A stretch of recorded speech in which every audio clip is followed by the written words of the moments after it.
드래곤볼의 마인부 같은 MBC 자리 있었던 거 아시죠?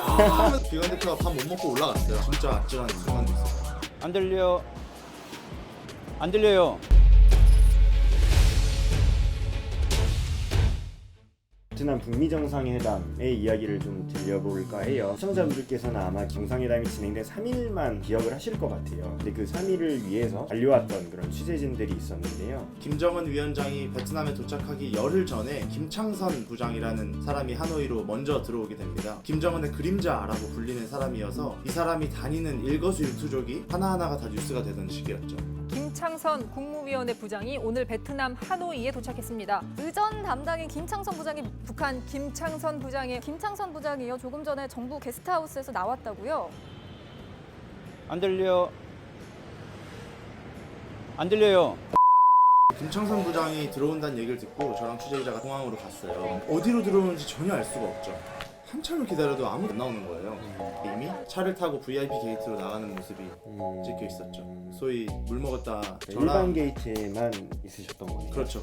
이제 계속해서 김창선 부장을 따라다녔잖아요. 그 동선들이 김정은 위원장이 왔을 때 실제로 갈 곳들이 가능성이 상당히 높기 때문에 그 차가 나가는 것만 기다리고 있는 거예요. 검은색 세단들이 나가면 그 모습을 찍고 저희 취재 차량을 불러서 쫓아가기 시작하는데 며칠 동안은 그렇게 진짜 뺑이를 치면서 이 사람이 많이 다녔던 곳 중에 하나가 메트로폴 호텔이라는 매일매일 갔거든요. 김정은 위원장이. 저기는 분명히 김정은 위원장의 숙소가 되거나 회담장이 되거나 중요한 곳이겠다. 실제로 메트로폴 호텔이 그래서 회담장 그렇죠. 그때 당시에는 이런 작은 하나하나를 가지고 추측하는 그런 기사들밖에 낼 수가 없었거든요. 뭐 연합뉴스 이렇게 사진 보시면 기자들이 또 이렇게 달라붙는다, 뭐 취재 경쟁 뭐 이런 사진이 있어요. 그때 뭐 이렇게 다치셨던 분들도 계시고 맞아요. 이런 어느 회사 선배였는지 기억 안 나는데 차에 붙어가지고 쫓아가고 있었는데 뒷걸음질러 가다 보니까 넘어졌는데 차는 그대로 가서 발등이 깔리는 진짜 아찔한 순간도 있어요. 그래서 이렇게 계속해서 취재진들이 참 따라다니기가 불가능한데 지우 시간에 엄청난 아이디어가 하나 있었어요. 그때 내가 도로에 오토바이가 정말 많은 거예요. 그래서 옆에 앉아있던 취재기자 선배한테 선배 이게 오토바이 기사님을 섭외를 해서 저 차가 출발하면 오토바이로 그 차를 쫓아가면 저 차가 어딜 가는지 우리가 더 쉽게 알 수 있지 않을까. 나중에는 그 오토바이 기사님들끼리도 야 너 지금 어디로 갔어? 나 그럼 내가 일로 가면 될까? 본인들끼리도 되게 자율적으로 이 취재를 그러고 나서 이제 기건 특별대표가 들어왔죠. 희건입니다. 네. 죄송합니다. 네. 이때부터는 비건이 묵고 있는 호텔, 김창선 부장이 묵고 있는 호텔 다 뻗쳐야 됐었고 몸빵을 다양하게 해야 되는 상황이 됐죠. 비건 대표 호텔 앞에도 뻗치고 있었는데 조식을 먹으러 내려온 거예요. 근데 그 레스토랑이 통유리로 돼 있어서 다 그 통유리에 붙어가지고 어떻게든 비건 대표의 모습을 찍으려고 막 있었어요. 근데 아마 저 안에서 우리를 봤을 때는 정말 어떤 모습이었을지 그러고 있다가 또 한 명이 로비로 들어갔네? 그럼 어떻게? 그럼 들어가서 또 다 이거 올려놓고 하는 거야 그냥. 비건 대표가 밥 못 먹고 올라갔어요. 아마 룸서비스 시켰겠죠. 채소만 드시나요? 제가 취재가 안 돼가지고 죄송합니다. 네. 사실 1차 때도 뭐 비슷한 상황이었을 거 아니에요. 그때도 이런 식으로 또 사람들이 모여서 비건 대표를 찍었을 때가 있었겠죠. 비건 대표가 한국 그 언론진을 보고 그렇게 말했다는 거예요. Don't hurt yourself. 그러니까 너네 몸 상하게까지 이렇게 무리하지 마라. 근데 그 얘기를 듣고 같이 갔던 고은원 선배가 너무 부끄러워졌다는 거죠. 네, 그렇죠. 이게 참 그래요. 근데 모르겠네요. 부끄러웠을 것 같아요. 저였어도 정말. 근데 너였어도 붙잖아. 저였어도 붙었겠죠.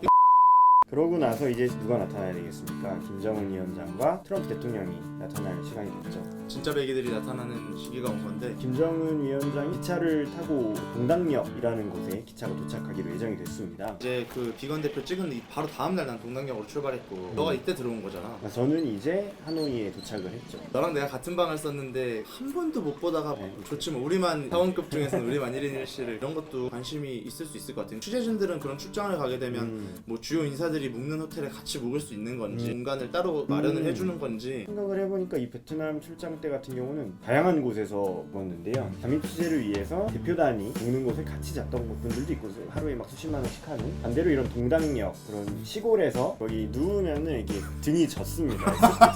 동당역은 진짜 뭐 나는 근데 동당역에서는 노숙을 했기 때문에 그렇죠.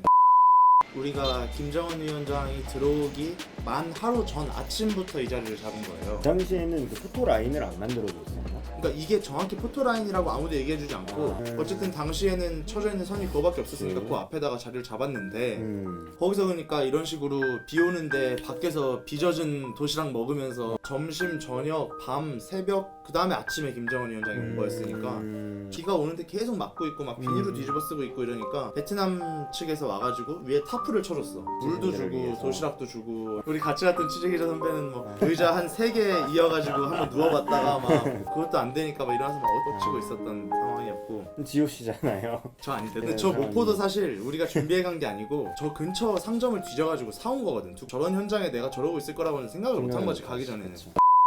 이러고 이제 밤이 지나서 우리 아침 뉴스 라이브를 연결을 하니까 거기엔 잠깐 사다리를 놔두고 10m, 20m 옆에서 라이브를 이제 한 건데 저쪽에서 막 왁자지껄해. 그때 하필 와가지고 프레스 라인을 좀 더 뒤로 미루는 거야. 방송이 나가고 있는데. 그래서 막 어떻게 해야 되지. 그래서 방송이 끝나고 바로 카메라 뽑아서 막 달려간 거지. 이미 우리 사다리는 그 앞에 덩그러니 놓여져 있었고. 근데 어떻게 결론적으로 그 특보 때 보면은 정 가운데서 찍었잖아. 약간 막내 팩이었는지 아니면 약간 현장 뽕에 취해서 그랬는지 원래 맨 앞에 MBC 자리 있었던 거 아시죠? 하면서 제발 한 자리만 껴주세요. 막 일본인들한테도 한국말로 얘 뭐지? 하고 이러고 쳐다보면서 막 땡이 들었던 건 아니고. 근데 김정은 위원장이 내릴 때 보니까 이게 기차가 한번 삐끗하잖아. 그 우리나라 지하철 기관사님들처럼 실력이 있는 기관사가 아닌가 봐. 한 번에 우리는 뭐 기가 막히게 스크린도어에 딱 세우잖아. 여기는 그 플랫폼에 딱 못 세우는 거야. 잘못 처음에. 썼어. 조금 더 당겨야 된다고. 아. 오라이 딱 선 다음에 문이 열리니까 군악대들은 깜빠를 아, 바로 올리는데 김창선 부장이 아니라고 멈추라고 하고 손은 든 게 아니고 아니라고. 쥐가 왜 손을 흔들지? 김정은 위원장 오는 건데 이랬는데 그 다음에 김정은 위원장의 친동생인 김여정 부부장이 먼저 내려서 다 도열은 잘 돼 있는지 뭐 위험할 만한 건 없는지 먼저 한번 싹 둘러보고 가더라고. 화면에서만 봤던 익숙한 약간 드래곤볼의 마인부 같은 저기서 이제 알잖아요. 들어오는 거지. 킹이 나가면 안 된다 생각하고 김정은 위원장이 들어와서 역사 바로 앞에 차를 대놨기 때문에 거기 타서 좌회전을 해서 이제 나가시고 사실 이제 본 게임이 시작인데 이제 진짜 트럼프하고 그쵸. 김정은하고 와서 회담을 할 이제 텐데 온- 나는 거의 뭐 이제 취재가 다 끝난 것 같은 기분인 거야. 난 이미 열흘 넘게 베트남에 있었던 시점이었고 동상역에서 취재를 하고 있을 동안 저는 하노이에서 김정은 위원장을 맞이할 준비를 또 하고 있어요. 다음 편에서는 김정은 위원장이 하노이로 도착하고 회담이 시작되고 결렬됐던 순간의 특보들, 그때 이제 취재진들의 마음, 김정은 위원장이 떠나는 순간까지 김희건의 취재기를 위주로 얘기를 들려드리겠습니다. 이렇게 해야겠다. 가야겠다. 가야 되겠다. 어.